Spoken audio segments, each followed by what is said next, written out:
Antarctica, जो सदियों से इंसानों की पहुंच से दूर और उनके लिए एक बहुत बड़ी मिस्ट्री रहा है। चाहे वो ब्लड वाटरफॉल्स हों, मिस्टीरियस एनिमल्स हों, अंडरग्राउंड लेक्स हों या बर्फ के नीचे दबे हुए शहर हों, अंटार्कटिका के बारे में कई ऐसी मिथ्स और मिस्ट्रीज हैं जिनका आज भी सुराग नहीं लगाया जा सका। अंटार्कटिका दुनिया का वो अकेला कॉन्टिनेंट है जहाँ कोई इंसान नहीं रहता, क्योंकि यहाँ पर टेम्परेचर -90 डिग्री सेल्सियस तक चला जाता है। इसके साथ साथ यहाँ पर 300 किलोमीटर पर आवर की स्पीड से बर्फ के तूफान भी आते हैं। इसी तरह अंटार्कटिका दुनिया का सबसे ड्राई कॉन्टिनेंट भी है, इतना ड्राई कि आपको शायद ये जानकर हैरत होगी कि इसे डेजर्ट भी कहा जाता है, क्योंकि यहाँ पर सिर्फ 51 मिलीमीटर बारिश होती है। इस सब के बावजूद पिछले कई 100 साल से बहुत से कंट्रीज अंटार्कटिका का कंट्रोल लेने की कोशिश कर रहे हैं। अंटार्कटिका का ये मैप देखें, इस हिस्से को फ्रांस क्लेम करता है, इस पार्ट को नॉर्वे क्लेम करता है, ऑस्ट्रेलिया इस सारी राइट साइड को क्लेम करता है। इसी तरह ब्रिटेन, चिली, अर्जेंटीना और न्यूजीलैंड भी अंटार्कटिका के कुछ हिस्सों को क्लेम करते हैं। लेकिन आखिर इसकी वजह क्या है? बर्फ की इस तह के नीचे आखिर ऐसा क्या है कि दुनिया की सुपर पावर्स इसका कंट्रोल लेना चाहती हैं? आज हम सॉल्व करने जा रहे हैं अंटार्कटिका की कुछ मिस्ट्रीज, और साथ ही में हम इसकी भी खोज लगाएंगे कि अंटार्कटिका को असल में डिस्कवर किसने किया था। और आखिर में हम ये भी देखेंगे कि इस बर्फ के नीचे आखिर ऐसे क्या राज छुपे हैं जिन्हें दुनिया की सुपर पावर्स जानती हैं और इसीलिए वो अंटार्कटिका का कंट्रोल लेना चाहती हैं।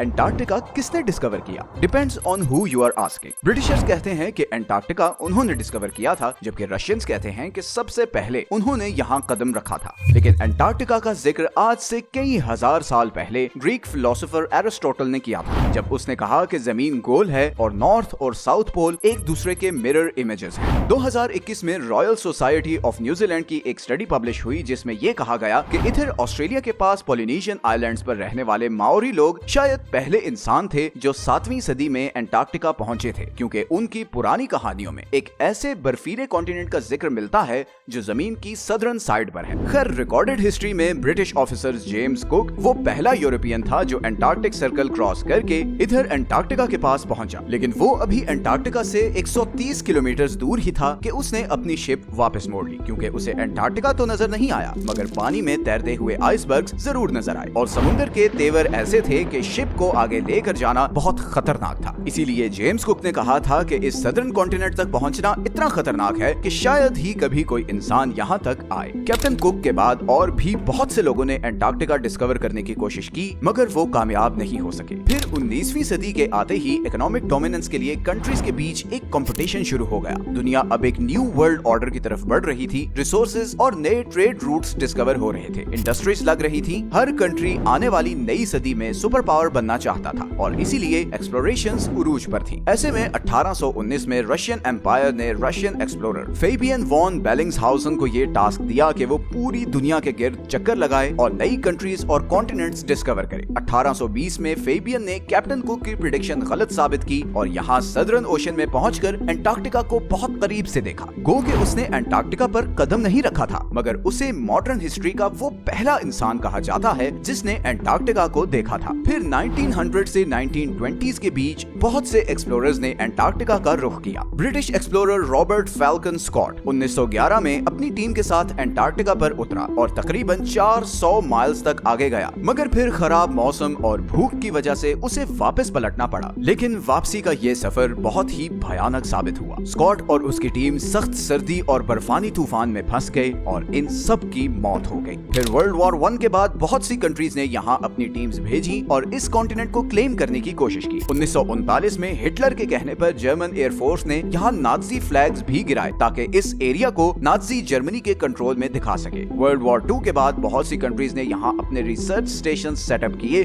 और यहीं से फिर अंटार्कटिका के बारे में मिस्टीरियस डिस्कवरीज होना शुरू हुई। सबसे पहली और बड़ी मिस्टीरियस डिस्कवरी ये है कि किसी जमाने में अंटार्कटिका पर बर्फ नहीं बल्कि घने जंगल थे। इंपीरियल कॉलेज ऑफ लंदन के साइंटिस्ट्स के मुताबिक उन्हें यहाँ फॉसिलाइज्ड वुड मिली, जिससे पता चलता है कि करीबन 20 मिलियन ईयर्स पहले एंटार्क्टिका एक गर्म कॉन्टिनेंट था जहाँ पर घने जंगल होते थे। इसके अलावा उन्हें यहाँ कुछ ऐसे इंसेक्ट्स के फॉसिल्स भी मिले जो सिर्फ गर्म इलाकों में होते हैं। एंटार्क्टिका के बारे में दूसरी बड़ी और मिस्टीरियस डिस्कवरी ये थी कि इस 3 किलोमीटर की बर्फ के नीचे 400 लेक्स हैं जिनका अपना ही इकोसिस्टम है। वहाँ पर ऐसे समुद्री जानवर हैं जो पूरी दुनिया में कहीं नहीं होते, जैसे ये बड़े बड़े स्पाइडर्स और सी थ्रू जेलीफिश। ये बर्फ के नीचे एक अलग ही दुनिया है। इसी तरह एंटार्क्टिका पर एक और चीज जिसने बहुत से एक्सप्लोरर्स को बहुत सालों तक पजल किए रखा, वो ये खूनी चश्मे हैं। मैकमर्डो की वैली में ये वाटरफॉल ऐसे है जैसे बर्फ से खून निकल रहा हो। मगर हाल ही में साइंटिस्ट्स ने ये डिस्कवरी की है कि इस वाटरफॉल का सुर्ख रंग इसलिए है क्योंकि इस चश्मे को एक बहुत ही सॉल्टी लेक से पानी आता था जिस पर अब कई 100 फुट बर्फ पड़ चुकी है और वो लेक एटमॉस्फेयर से बिल्कुल कट ऑफ है। इस पानी में बहुत ज्यादा आयरन है और इसीलिए जब ये पानी चश्मे में आता है तो ऑक्सीजन और धूप की वजह से पानी में मौजूद आयरन ऑक्सीडाइज होता है और उसका बिल्कुल जंग जैसा कलर हो जाता है। एंटार्क्टिका के बारे में तीसरी सबसे बड़ी मिस्ट्री और कॉन्स्पिरेसी ये है कि इस बर्फ के नीचे कोई एंशिएंट सिविलाइजेशन है। बहुत से लोगों ने ये क्लेम किया है कि यहाँ पर एलियन स्पेस शिप्स भी देखी गई हैं। 2016 में गूगल अर्थ पर एंटार्क्टिका में बहुत सी अनयूजुअल एक्टिविटीज रिकॉर्ड की गई हैं। कॉन्स्पिरेसी थ्योरिस्ट्स जहाँ इन्हें एलियन यूएफओज कहते रहे,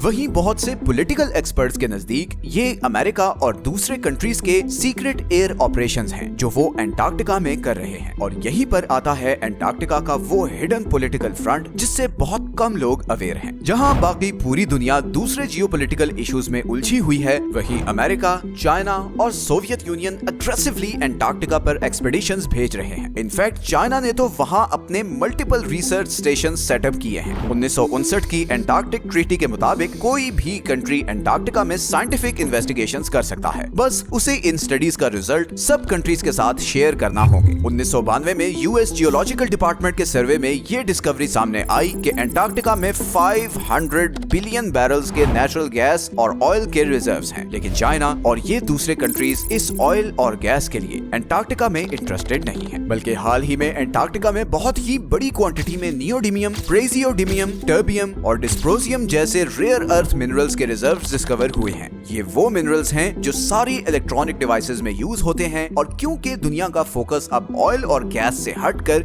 इलेक्ट्रॉनिक डिवाइसेस को पावर करने वाले एनर्जी रिसोर्सेज की तरफ जा रहा है, तो इन मिनरल्स की डिमांड ऑयल और गैस से भी ज्यादा है। इलेक्ट्रिक कार्स और आयन बैटरीज ही अब फ्यूचर हैं और फ्यूचर को कंट्रोल करने की ये रेस ही इन सुपर पावर्स को एंटार्क्टिका की बर्फ और तूफानों में ले आई है। एंटार्क्टिका की लास्ट मिस्टीरियस डिस्कवरी ये सदर्न ओशंस हैं। दुनिया के खतरनाक तरीन समुद्रों में सदर्न ओशन का नाम आता है। हमारी दुनिया का क्लाइमेट और वाटर सप्लाई ये सदर्न ओशन ही कंट्रोल करता है क्योंकि ये अटलांटिक और पैसिफिक ओशन के साथ भी मिलता है। साइंटिस्ट्स के मुताबिक दुनिया का 15% carbon emission southern ocean absorb करता है और ग्लोबल वार्मिंग के साथ साथ इस ओशन की इंपॉर्टेंस बढ़ती जा रही है क्योंकि यहाँ पर जमी हुई बर्फ पिघल रही है और बर्फ के पिघलने से बहुत से खजाने अब बाहर आ रहे हैं जिन समुद्रों में कभी इंसान जाने का सोच भी नहीं सकते थे।